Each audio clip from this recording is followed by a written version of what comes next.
hello everyone. We are going to discuss about the source of history. Now, what are the various sources from which we can reconstruct our past? Source का मतलब क्या होता है? वो जगह जहाँ से हम इंफॉर्मेशन निकालते हैं किसी भी चीज़ के बारे में. There are various sources of history. One of the many are the coins of ancient India which were used by the people of that time. Other sources are the monuments and the buildings like Sanchi Stupa that were constructed by the kings to commemorate religious things. Other are tools and weapons. Now, what is the study of past called? It is called archaeology. Archaeology का means क्या है? The study of human history by the excavation. And excavation का means when the archaeologists dig the ground and find something that helps in studying about past. There are various sources among which is one is manuscripts.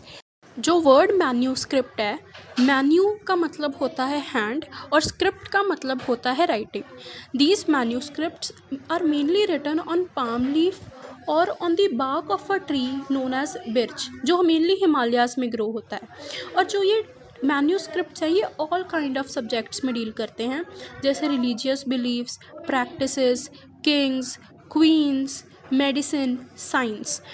But mainly जो problem क्या थी, ये manuscripts थी, these were destroyed by insects, तो इनको preserve करना मुश्किल हो जाता था. And these manuscripts were mainly written in Sanskrit और प्राकृत लैंग्वेज. प्राकृत लैंग्वेज वो लैंग्वेज थी जो कॉमन पीपल यूज़ करते थे. कुछ मैन्यूस्क्रिप्ट्स तमिल लैंग्वेज में भी लिखी गई हैं. Now we are going to talk about inscriptions. Inscriptions are the writings which are engraved on relatively hard surfaces such as metals or stones in order to preserve them for a long time. One of the example is Kandahar script. The other source was a pot. It reflected the social life of people. Stand dates, ये problem काफ़ी students face करते हैं क्योंकि कहीं पे AD कहीं पे BC, तो डेट्स को कैसे समझें. तो हिस्टोरियंस ने क्या किया, जो बर्थ ऑफ जीसस क्राइस्ट उसको एक इम्पॉर्टेंट इवेंट लिया, उसको एक बेस लिया. लेट्स से फॉर एग्जांपल कि जो महात्मा गांधी का बर्थ था वो हुआ था 2 October 1869 and it was this many years later after the birth of Jesus Christ. So it will be written under the head AD. AD means Anno Domini. Anno Domini, it is a Latin word which means in the year of the Lord, that is Christ. और AD उन सब events के लिए use होता है जो Jesus Christ की birth के बाद अकर हुए हैं. सी, अगर हम डेली इवेंट की बात करें तो हम AD नहीं यूज़ करते.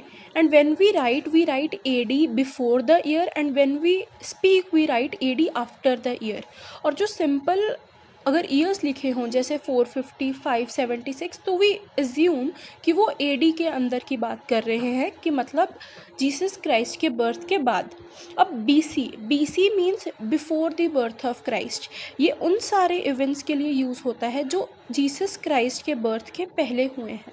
अभी आप एक एग्जाम्पल देख रहे हैं, जैसे people started growing cotton around 1900 BC, means 1900 years before the birth of Christ. And King Akbar died in AD 1605, which means after Christ and before Christ. Now, sometimes in place of BCE can also be used, and in place of AD, CE can also be used. BCE की full form है Before Common Era, and CE की full form है Common Era. तो AD और BC की जगह ये भी यूज़ हो सकते हैं, और BC की जगह BCE भी यूज़ हो सकता है, और BP भी यूज़ हो सकता है.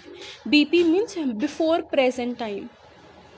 अब जो बर्थ ऑफ जीसस क्राइस्ट है उसको एक मेन इवेंट लिया गया है इस BC और AD को डिफ्रेंशिएट करने के लिए. देखो, हम इवेंट्स को मेनली टाइमलाइन के थ्रू रिप्रेजेंट करते हैं. टाइमलाइन हमें इवेंट्स की डेट्स बता देता है उनकी अकरेंस के अकॉर्डिंग. जैसे आप यहाँ देख रहे हैं 1605 टू 1869 टू 1947 टू 2007, मीन्स जितना बड़ा ईयर होगा उतना ही रिसेंट वो इवेंट होगा. बट BC के लिए ये चीज़ें रिवर्स हो जाती हैं, विच मीन्स जितना बड़ा ईयर होगा, जितना लार्जर ईयर होगा, उतना जो इवेंट है वो पुराना होगा. दी स्मॉलर, और BC के अकॉर्डिंग जितना ही जो डेट है वो स्मॉल होगा, उसका मतलब उतना ही रिसेंट वो इवेंट है. So let's recap. As we have taken that 15th August is our Independence Day, we will return it under the head AD because it have taken after the birth of Jesus Christ. Timeline is a sequence of events arranged in chronological order. Means जैसे events occur हुए हैं उसी order के हिसाब से हमने लिखा हुआ है. ग्रिगोरियन कैलेंडर के अकॉर्डिंग हमने जो पीरियड है उसको 2 पार्ट्स में डिवाइड किया है, AD और BCE, on the basis of birth of Jesus Christ. जो पीरियड जीसस की बर्थ के पहले हुआ है हम उसको बोलते हैं BC, और जो event after the birth of Jesus Christ that is AD और anno domini. Thank you so much for watching.